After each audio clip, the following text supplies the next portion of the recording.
Hello again, and welcome to another episode of Stories from Real Life. I'm your host, Melvin E. Edwards. Thanks for joining me for the podcast where personal stories can have a global impact. This podcast now has listeners in 70 countries, and one of those is Australia, where our guest today, Drew Carmichael, joins us. Drew, thank you so much for being here today. Thank you so much for having me, Melvin. It's so awesome to be on and share my story. So what time is it there where you are? Well, right now it is 7:07 a.m. on a Saturday. Super keen to jump on though, and it'd be brilliant to obviously tell everyone in these 70 countries our story and hopefully provide some little insights along the way on, I'm not going to say success, but maybe on how to scale a business if there's any business owners listening. And yeah, it'd be great to tell it. That sounds great. Thank you for joining us so early on a Saturday morning. I really appreciate that. Not a stress. So I've heard you say that you're busier than a one-armed bricklayer. Is that a common saying in Australia? Oh yeah, it's a yeah. Well, in Australia we have a lot of funny sayings, and that's definitely one of them. Or you could say my calendar's more full than a state school hat rack. But there's so many different sayings. We really like to make everything a lot more casual in Australia. I don't know if you saw that ad from a little while back, saying, come down to Australia and we'll pop a shrimp on the barbie. That doesn't exist, but, we always like coming up with those funny sayings that mean absolutely nothing. They just sound funny. They do sound funny with the accent. It's perfect. In America, we think everybody who's Australian is Crocodile Hunter or Crocodile Dundee. That's our only frame of reference. That's about it for us. Oh, there you go. So you're 19 years old. So relatively speaking, it wasn't that long ago when you were in primary school. What was your life like growing up in Townsville? Well, that's a great question. It's such a funny city as well. Like, I don't know if you've seen the Powerpuff Girls, but that's the city that they call, because it's like Townsville. It's a really funny word. But look, growing up in Townsville was interesting. I went to a couple of schools because I just didn't really fit in anywhere. And that sort of was probably the biggest one of the biggest drivers for me to start a business, because, not being able to sort of have a large group of friends or people that I can rely on all the time to ask questions or have backup where it's needed in school. Like I forgot my homework, I'll just rely on someone else. That was possibly a really big driver into sort of fending for myself. And that is pretty much what entrepreneurship is, because you just got to, when you're faced with a failure, you got to find out the best solution to that failure in the moment. You can't sort of go, oh, well, what if I didn't do it? And then just think back in the past. So look, growing up in Townsville was really interesting, and it wasn't a big city, but it also wasn't the middle of nowhere. So, you had enough freedom to be able to sort of roam around and, just within walking distance, you could get to places relatively easy. It wasn't the most safest place in the world. There's quite a bit of crime in Townsville, but look, it was a great city to grow up in. And as I've gotten older, I've definitely moved to a different city just because it's there's more people here, there's more things happening. And as we were talking about before the pod, Melvin, it'd be great to move to Texas or somewhere in the US just for a couple of years, or maybe longer, depending on how I feel, to just get and extend that network. And in my experience of even though I didn't have many friends at school, I find that once people mature and actually get a sense that everyone else is human, building a network of people that are like-minded outside your little bubble that was Townsville or that was your school, it's super powerful to have a really powerful network and build connections through there. That's great. What kind of business did you begin when you were still a child? Great question, Melvin. So look, the business that I had when I was a child, it was actually quite simple. And I really do believe in that when you're starting out in entrepreneurship, to not go full beans and create the next, HSBC bank or, something massive, because you need to, it's one thing to work at a 9-to-5 job and understand ticking off tasks, but to actually create the tasks from nothing and create and build is such a different aspect of achieving a business, right? And to go back to your question on what I built as a child, I was 13 at the time, and essentially the Australian version of Walmart came out with a little collectible item, which was it was called Stickies, and they were they went nuts essentially. So every $30 that you spend at a grocery store, you get one of these things that at random, and you got to build a collection of 20. And kids around the country were just going nuts about them. And I was like, hey, you know what? Could probably capitalize on this trend and just sell them on Marketplace and sell them on eBay. And then I posted them. Maybe it was a little bit against the regulations, but I posted them in letters and just sent them straight around the country. And I made a couple $1,000s from that, which was really quite shocking, especially for little Drew at the time, where 5 figures of money was a pretty decent amount to see coming in. Having said that, though, there were failures along the way, and that they definitely did teach me a big lesson. And what inspired you to start your first e-commerce business? Well, it depends what you classify an e-commerce business is. The e-com, in my opinion, is businesses on the internet. Any business on the internet is e-commerce. So you could probably say the little Stickies reselling business that 13-year-old Drew had was an e-com business. But when the real e-commerce business started when I was doing Amazon, and that was after my Stickies thing. And I had a feeling that, I was spending so much time getting the Stickies, buying them from people at school. Be quiet about that. But then I was reselling them. I had to go to the post office. I had to send them. I had to write the address down manually. And I found that Amazon did all of that automatically. They had a thing called FBA, and they still do, Fulfillment by Amazon. And obviously I wasn't reselling Stickies there because there wasn't enough margin in them, or there was percentage-wise a big margin, but not value, the price, the money. So I was shipping bulk loads of just random products in Amazon. So massage guns and aroma diffusers. And it's in that one stage, there was like a pimple extraction device that I was shipping into Amazon. And it was all riding on the back of trends on the volume of search terms. Yeah, it was pretty crazy.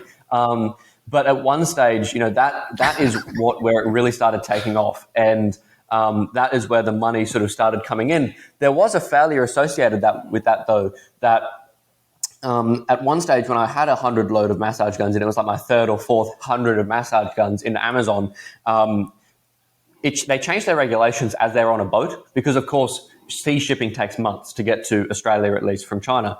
And the massage guns needed a certain verification tick on them to be approved to go into Amazon. They didn't have that. So 100 massage guns rocked up at my front door at my house in the back of someone's car, which was it was a shock, to say the least, to have 100 massage guns, because I do use a massage gun every now and then, but I don't use anywhere near than 100. So I had to work out a way to get rid of them, and that was actually going back to the eBay model. And an element of that was little Drew swallowing his pride because he doesn't have much friends. He wanted to make a name for himself, and then this massive failure that really it was $4,500 USD worth of massage guns, which was, again, big money for Drew, not necessarily big money in the scheme of things, but big money for Drew at the time. And it was just tough. So had to work out a way of recouping that investment into the inventory. Wow, that's interesting. Would have thought about massage guns being an investment opportunity. Yeah. But, we learned. All right. Now you run a business called the Cultivator. Tell us about that. Yeah, well, the Cultivator is sort of a culmination of everything that I've done in the past. And it's a really, really awesome way to build a fantastic network and relationships with people. We scale people's businesses. We cultivate people's businesses. And that is either in e-commerce, which is selling online, as we've established, and also lead-based businesses. So let's say someone needs to generate a lead to be able to provide their service, or they need to, coaching, consulting agencies, or, appointment-based businesses. We also scale them. Why? You might go, well, these are two very different sort of businesses. Yes, they are. And that is why we have two different wings. So we started obviously with the e-com, and I did $300,000 of sales before I turned 19 for myself. So I was like, we may as well just build on the knowledge that we have and bring on some really knowledgeable team as well to be able to do e-com. And to generate e-com clients, we were generating our agency leads. So we were like, hey, we're doing it all for ourselves. We may as well do it for other people as well. And that is quite simply my passion because, throughout my whole life, I've been building stuff. Even before I started the entrepreneurship ventures or the businesses or the reselling of Stickies. I was building robots and just creating random things. And that is just honestly my biggest passion. And that's why I love doing it for other people. And we've generated some crazy results. Last year, in the Cultivator, we launched a hydrogen jet aircraft in London. It wasn't in London, It was a Switzerland-based company, and we did their email marketing campaigns and increased their open rates by 3-4 times, which was insane. And we simply achieve those results because we treat all of our clients as if their business was a child or is a child of theirs. Because every single business that I've started, I put so much time into it, it's just like a baby of mine, right? And that is how I've expected my businesses to be treated, and I'm sure and I know that is how other clients expect their businesses to be treated as well. And when I was running all these e-com businesses, Amazon, I was in contact with agencies, and agencies always burnt me. They were like, yeah, we can do it, and then they just forgot about me for the next month, right? And that is what we don't do for our clients. And look, the way we achieve that is something really, really interesting. We have a pod-based mentality. So we actually keep track of what our team is working with and who they're working with. And then once they're full, per se, like someone can only work with a certain amount of people, of course, it's common sense. We just go, all right, let's bring on a whole new pod. Let's bring on a whole new set of people to deal with new clients. And we train them up in a specific way. I have a bunch of videos with Drew just going, this is how you do things. So it's a really sort of a system that we're scaling up. But honestly, the crux of it is that we just deal with our clients as if their businesses was a baby of ours. Okay. As an Australian, have you ever gotten into a fight with a kangaroo or a dingo? Wow, that's definitely an interesting question.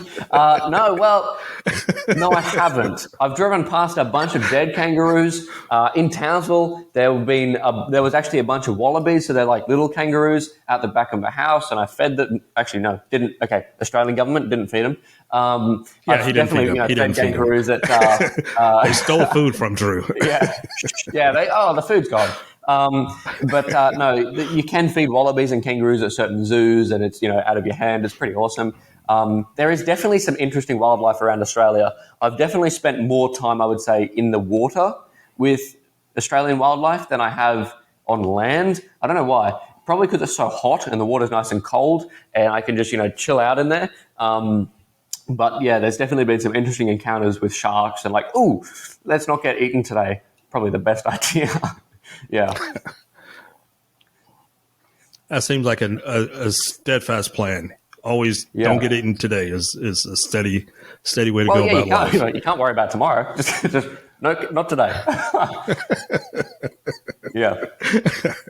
So you were once cooking steaks for dinner at home while managing an aircraft launch all the way in London. So tell us more about that. Yeah. So there was a funny one actually. So because of the time zone difference, of course, right?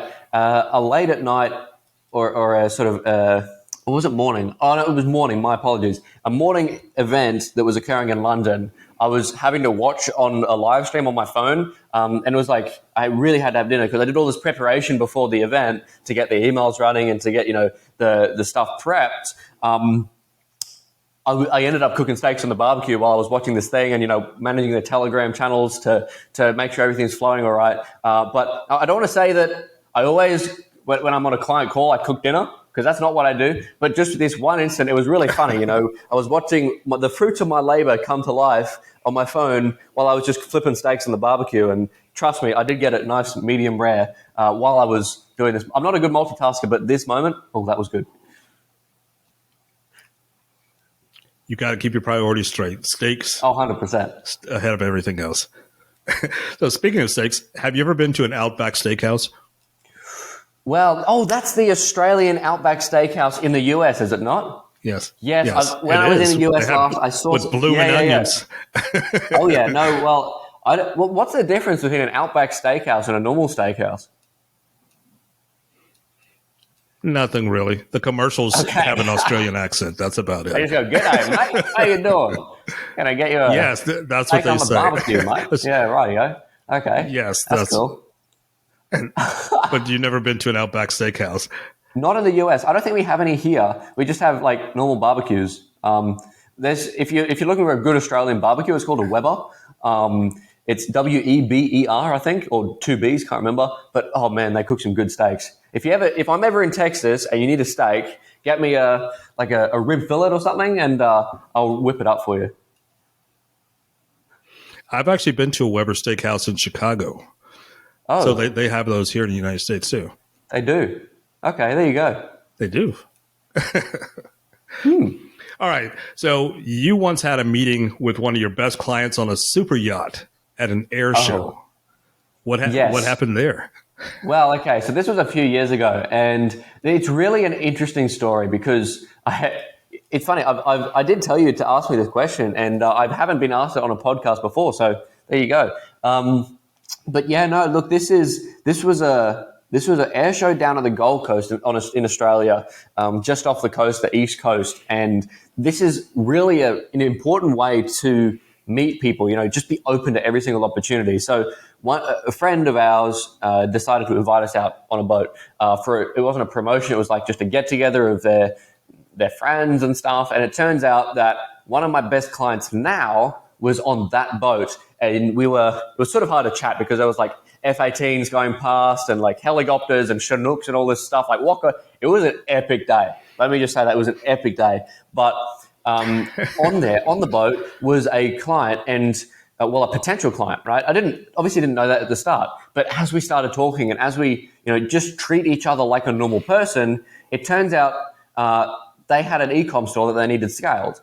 And right now, we're really good mates now. And just from meeting each other on that boat, I know it's a super yacht. I know, not every day you get to go out on a super yacht and watch like fighter jets and stuff, have like an air show. But in that moment, you sort of have to go, let's just be a normal person. Let's just treat everyone else like a normal person and just have a genuine conversation. That's what I did. And I didn't go through like a whole sales pitch. I was just 100% honest, like, look, he showed me his website and I said, look, you need to make these few changes. He went away and did those changes and he was like, wow, you've really made a big difference to my site. Can I just pay you to do more?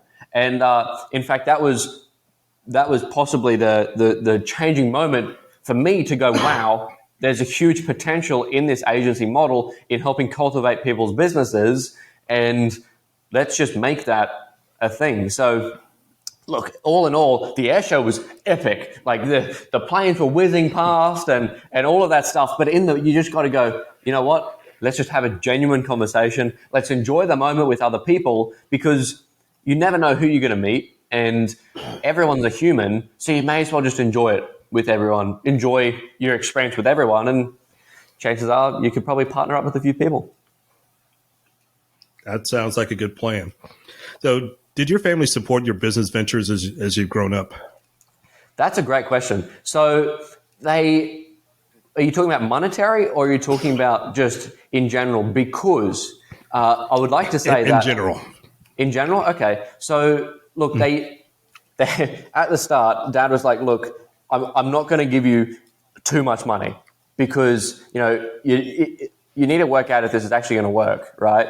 And that's pretty much just what happened, and I did make it work. But in general, that is very, very interesting because they really wanted me to go to university. They really, I didn't go to university, and it's sort of tough because if you don't go to university, you sort of miss out on at least in Australia, you miss out on the scholarship opportunities that you get if you go straight from school or you tell the university you're going to take a gap year.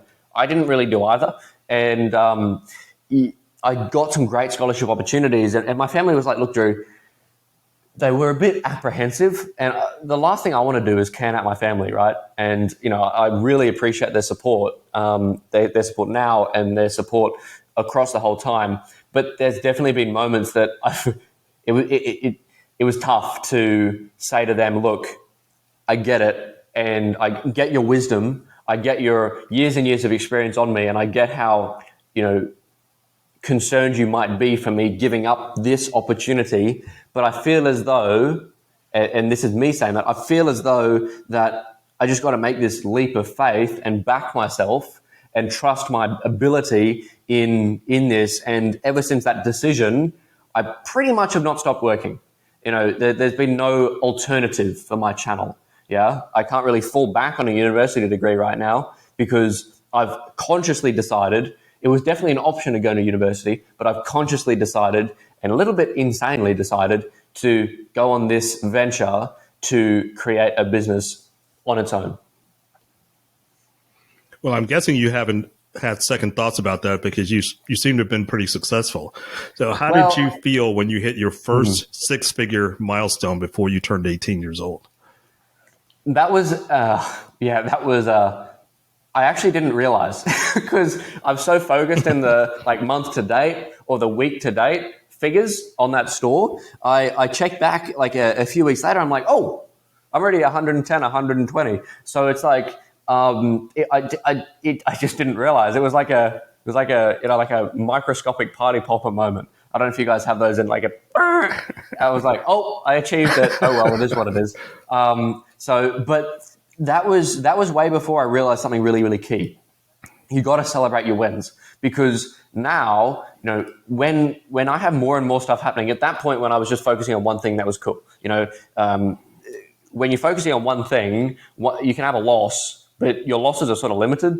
And when there's multiple things occurring, you could have multiple wins at the same time, or one win and 5 losses at the same time, or just 6 losses or 7 losses. And I'm not just talking about monetary losses, but like relationship losses, or agreement losses, or someone didn't sign a contract, or you've lost a team member, or anything like that. And that is really, really tough. Even though you've had wins previously, even though I might be doing better than certain people or worse than certain people, it's because of the human condition. It's sometimes really, really important to just go, look, we made a loss here, but we need to move. And humans, I find, really focus on those losses, and it's really tough, especially in entrepreneurship. When you fail, you got to take it as a learning curve, because traditionally, and especially in university and in school, a fail means you're not going to get it. It's pretty simple. If you fail a subject, you're not going to get whatever you sought to achieve, so a degree, a doctorate, or whatever. But in entrepreneurship, if you fail, then there's definitely, you have to move forward. You know what I mean? If you fail, to get the money, or to get the relationship, or to get to the success, and I'm putting success in inverted commas because success can be whatever you want in entrepreneurship. You just got to work out a way to move forward at that point in time. But at university, you fail and you just go back to the start, right? So it's definitely tough to deal with that, but you have to focus on the wins when you first get. And when I first got those 6 figures, it was definitely not celebrated enough. All right, I've got one very serious question about your mother's side of the family. Sure. So your mother's family survived the Nazi camps and fled to Australia to begin a new life there. What kind of stories did you hear growing up about those relatives? Yeah, totally. So, look, I'm only really learning it now because it's such a tough thing, in my opinion, to sort of tell a young kid, because, just so everyone knows, my mum's side of the family, Pavic was their last name, and they went from around Slovenia, and they went from in there, and they were in a concentration camp for a minute, and then they fled from there on a boat to Australia, and they started building this train track across the north of Australia because they had no money. And that was, look, it's in my opinion, it's really tough to hear, but it also is a massive motivator, because the amount of effort they would have put in just to stay alive. There was obviously no TV, there was no social media, there was no telephones, there was, nothing like that. And compared that to the luxuries that we have now, one, it just makes you feel very grateful for what you have. But also it's like, gee whiz, I can't let these people down because they sure didn't give up. The father that migrated to Australia, he kept a physical paper ledger of all the money that was coming in and going out, albeit it wasn't anywhere close to 6 figures USD or anything like that. But he still kept a track of it, because every single gain, every single win, and this is coming back to monitoring those winnings, right? They were worth it. And there was a massive failure. it's so tough to even think about, even comprehend what it was like in their living conditions, right? But they had to be focused on the wins. And that's why I'm here now, because they were focused on those little wins, and they were focused on keep pushing even when there's failure in their insight. So yeah, they built this massive train track, and the conditions would have been horrendous in the north of Australia. And obviously there was no like air conditioning or anything close to that. So it was just would have been diabolical. And it is just insane to think about how they were able to keep their mental fortitude and just keep pushing through. And that, in my opinion, is just one of the biggest motivators that I've ever had. Even though I haven't met the people that immigrated to Australia from concentration camp, because of course, if you think about the dates, that's insensible to think that I would have been able to. But the stories that they passed down are absolutely insane. Coming on that boat and escaping out of that concentration camp. It was towards the end of the war as well, so obviously it was more lenient in terms of around Germany. But the amount of motivation that you get from thinking that your relatives have put up with that strain and stress, and I'm sure there's a lot of this in the US as well. People thinking about what their relatives had to go through and what toll it has put on their direct relatives, then that is just an insane amount of motivation to make them proud and make their life, of course their life was worth it, but make their life worth bringing you up, 100% worth it. Have you ever had to use that as a direct motivation when you felt stuck or felt like you were not accomplishing what you had hoped to at a certain point?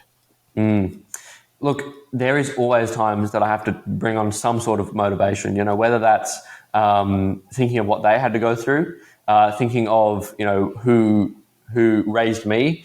In fact, actually, next week, I'm doing a speech for my grandmother's funeral. She raised me quite a lot through my childhood while my parents were working, and she took me to school, brought me back from school, helped me with my homework, everything like that, helping her write speeches and whatever. And she just passed away last week, and I thinking of that and her effort that she put into my life directly as well, you can't let her down.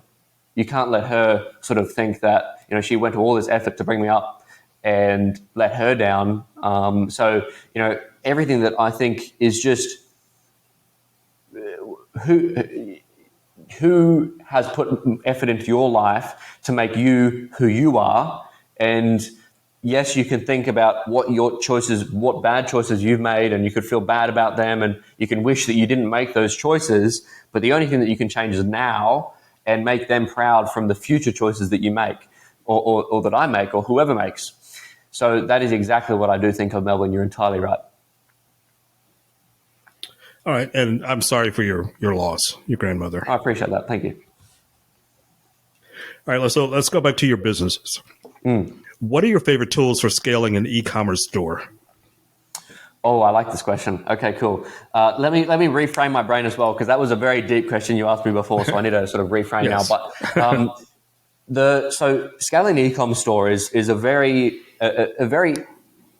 conscious and constant task, because some people think that it's a side hustle. Some people think that it's a passive income. Personally, I very much dislike the word passive income, because unless you can pay a team of people to manage money, then nothing is really passive income if you have direct control over it.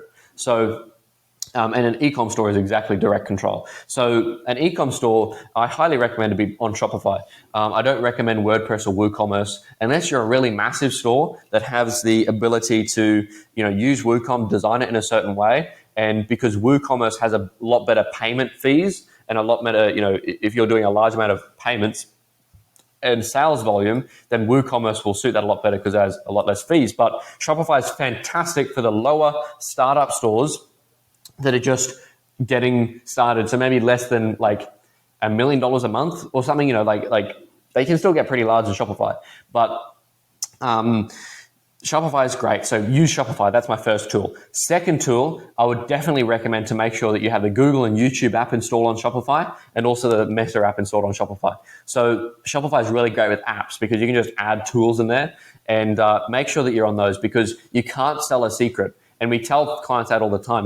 If you open up a Shopify store, even if you have a brick and mortar business and you open up a website, chances are you'll get no visitors to the website because you just need to market it in a certain way. So that can be organic or that can be paid. And by installing the Google and YouTube app, which is one app, and installing the Meta app to Shopify, it allows you to get listed on Google and YouTube, and also Meta, which is Facebook, Instagram, and Threads. So those are really, really important.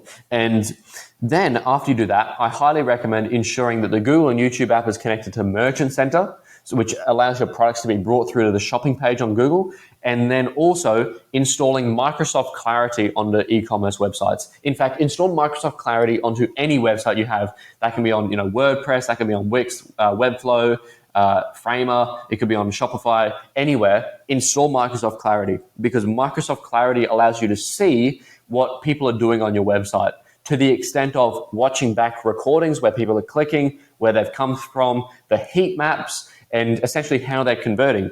And by doing that, you'll be able to sort of take the mystery of why people are leaving. So it might be because a button's not working. It might be because they have to scroll too far. It might be because they get confused and start clicking in a random spot, and you go, well, I'll just put the button there, so they click on the button. So yeah, it's really important to use Microsoft Clarity, because there are no other free heat map tools. And I've spent so much time trying to find a good one. Microsoft Clarity is the best.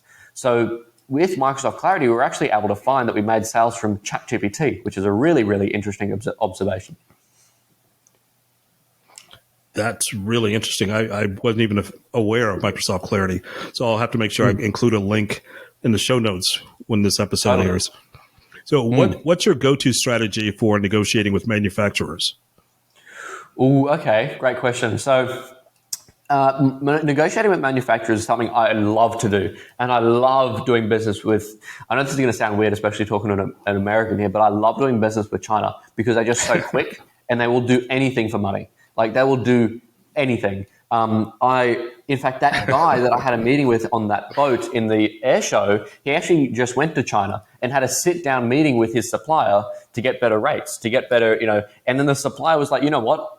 I love that this person's gone to the effort. They gave him their biggest boardroom. They gave him, a free lunch, a free lunch in the boardroom. And then he also got it was like a Chinese version of a Rolls Royce to take him back to the hotel and to the, everything like that. So it was insane. So they really do everything for the money. I use Alibaba. Alibaba's really awesome. You can find manufacturers and suppliers in the US from Alibaba as well, which if you want to avoid any potential tariffs that are there. But a lot of the suppliers on Alibaba are actually finding ways around the tariffs right now, which is they have some really, really inventive ways of finding ways around tariffs. I don't want to mention any names. I don't want to mention how they do it, but I've definitely been briefed on a few ways that they're able to do it. I haven't taken advantage of it myself to get around the tariffs, but if you're interested, just reach out to some suppliers on Alibaba. Essentially what I do is I create a script that I copy and paste and I change the name. I essentially say, hi, supplier name. I am a well-established, growing e-commerce business in wherever you're based, or like in Australia. We specialize specifically in the type of products you want to source, so put them in there. We specialize specifically in dog products, and we're interested in ordering a MOQ of 1 for your product here, which then you can inquire on there. The reason why I say an MOQ of 1 or a minimum order quantity of 1 is because I highly believe in starting to try and drop ship products first. Because if you drop ship products first, then you don't have to test.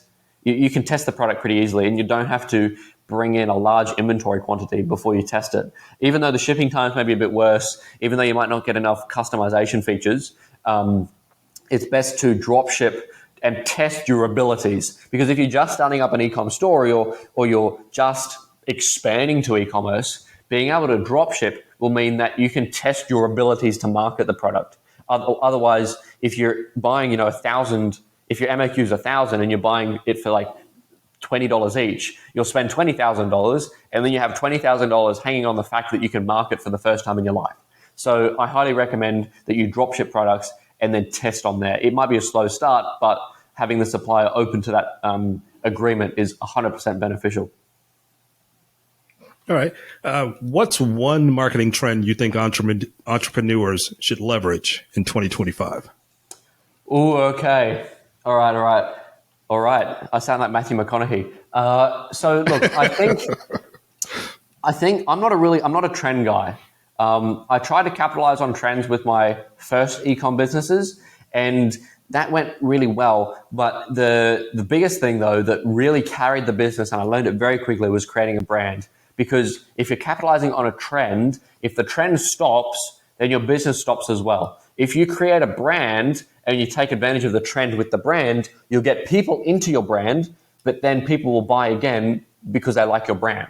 So that sort of lends itself to a trend that's happening now called personal branding. And I think personal branding is huge because people need trust on the internet now. There are so many scammers. There's so many people walking around saying they're Facebook support, or they're walking around saying, they have a crypto coin that'll go to the moon or something like that. And no one trusts anything on the internet these days. So to create something that's trustworthy through a personal brand, it's kind of trending right now, I highly recommend as well. There's a few things, like I recommend ChatGPT as well. Like AI is trending right now. You could definitely say that yourself, 100%. Everyone knows that AI is trending. But there's some big things that I've noticed with AI that people say things are AI that aren't. It's just a computer program. In fact, to an extent, I'm in this Facebook group that sort of bags out AI, and someone posted a photo that they found a screen protector that said enhanced for AI. I don't even know how a screen protector will improve your artificial intelligence anything, but anyway, apparently it said it. So that's what I'm saying. Just be careful on what you think is AI and what you think is not. And also, a lot of AI products use the ChatGPT API. So API is essentially a code that they're able to query ChatGPT, and they pay a discounted amount per token, and that software can just use ChatGPT. So it's essentially you're paying more for the software that has a funky branding, and they're essentially just only using ChatGPT. So be really, really careful of that. Personally, out of all the AI tools I mostly use ChatGPT. I have it for the team, and ChatGPT we just use. I say, look, if you have another AI product, ChatGPT can probably do it because I built it off ChatGPT. Wow, that's interesting. So you and I are on opposite ends of the earth right now. I'm in the United States. You're in Australia, and you do business all over the place. So how do you recruit and manage a team that spans different countries? That's a great question. So we have a very, very continuous onboarding scheme. We actually interview between 30 and 50 people a week, and that is really, really important because we don't hire everyone, and we need to have the best of the best. And to have clients all over the world, we interview people from different locations. So we have three teams essentially. We have one for the US or the US area. We have one for the Europe area, and then one for the sort of Australia, Oceania area, because that is sort of the three main time zones. And I hate having people work graveyard shifts. A lot of freelancers and a lot of people in developing countries are very, very keen to work overnight just to get money. And I'm like, that's cool, but it's sort of hard to manage because they could fall asleep. So that's what we do, and we have a whole portal system set up that we built off. We sort of have a white labeled system that we're able to manage clients in, manage the team. That syncs their tasks through to their time tracking system, which get developed or sent to them once they complete the onboarding training. We have a whole sort of system set up that allows that. And let me tell you, I'm not a procedural kind of guy. I have this, just a mentality of if it's broken, get it fixed. If it's not working, get it fixed. If it needs to be done better, get it done better mentality. So sort of sitting down and going, let me create an SOP for this was quite challenging, but it has to be done to get a team working in a linear fashion. Okay. So once again, I just have a couple of questions left. Yeah, sure. I want to touch on your age. I'm sure that's not your favorite subject, but you are very young. And I'm sure you do lots of business with lots of people who are much, much older than you are. So how do you handle imposter syndrome or self-doubt? Oh, self-doubt's a tough one because, to be in a world where most of the people that I'm competing with are possibly at least double my age, it is tough. And, I doubt myself a lot. And that shouldn't be done, because if you doubt yourself a lot, who else is going to believe in you?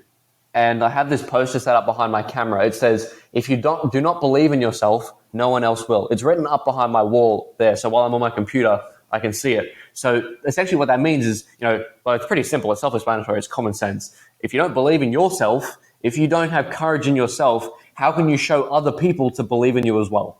Like people are paying me to scale their business and to cultivate their business. Why would they trust me to do that if I don't trust myself to do that? So it's pretty simple. You just got to be the best you can. You just got to believe you're the best, and you just got to do the best.